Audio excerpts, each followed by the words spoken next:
No comment simply wait channel உங்கள் அன்போடு வரவேற்கிறது. இந்த வீடியோ நம்ம டிஸ்கஸ் பண்ண போகிறோம்னு பார்த்தீங்கன்னா, நம்ம தளபதியோட கான்ட்ரவர்சியை இந்த வீடியோவில் நம்ம டீட்டெயிலாக டிஸ்கஸ் பண்ணுவோம். நம்ம தளபதிக்கு வந்து கான்ட்ரவர்சி ஆரம்பித்த இடம்னு பார்த்தீங்கன்னா சர்க்கார்லேருந்து தான் ஆரம்பிச்சிச்சு.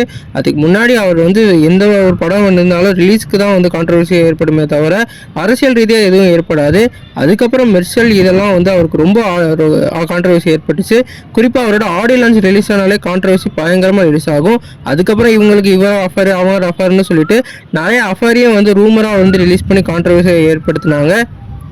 இது மட்டும் இல்லாமல் நெல்லையில் அவருக்கான இன்கம் டேக்ஸ் ரைடும் நடந்தது. அதுவும் ஒரு பெரிய கான்ட்ரவர்சியாக ஏற்பட்டுச்சு. அதுக்கப்புறம் வந்து அதை சால்வ் பண்ணிட்டாங்க. இப்போ இதெல்லாம் விட இப்போ வந்து ஜனநாயகனுக்கு என்ன மாதிரி வந்து கிரியேட் ஆகுதுன்னு நம்ம வெயிட் பண்ணி தான் பார்க்கணும். ஏன்னா நம்ம தளபதி இப்போ வந்து கட்சியை ஆரம்பித்து அவரோட சின்னத்தையும் வந்து சொல்லிட்டாரு. குறிப்பாக இப்போ வந்து ஆப்போசிட் பார்ட்டி யார் என்னது எல்லாத்தையும் டீட்டெயிலாக சொல்லிட்டாரு. சும்மா இருந்தாலே வந்து கான்ட்ரவர்சி கிரியேட் பண்ணுவாங்க. இப்போ இனிமேல் என்ன பண்ண போகிறாங்கன்னு நம்ம வெயிட் பண்ணி தான் பார்க்கணும். இந்த படம் வந்து ஜனவரி மாதம் 9ஆம் தேதி வந்து ரிலீஸ் ஆக போகிறதா அனௌன்ஸ்மெண்ட் கொடுத்துருக்காங்க. நேற்று ரிலீஸ் ஆன கிளிம்ஸ் உண்மையிலேயே வேறு லெவலில் இருந்தது. எல்லா ஃபேன்ஸுக்கும் இப்போ வந்து அந்த படத்துக்கு எக்ஸைட்மெண்ட் கிரியேட் ஆயிருக்கு. நீங்கள் இதை பற்றி நினைக்கிறீங்க? இந்த சேனல் புதுசாக சப்ஸ்கிரைப்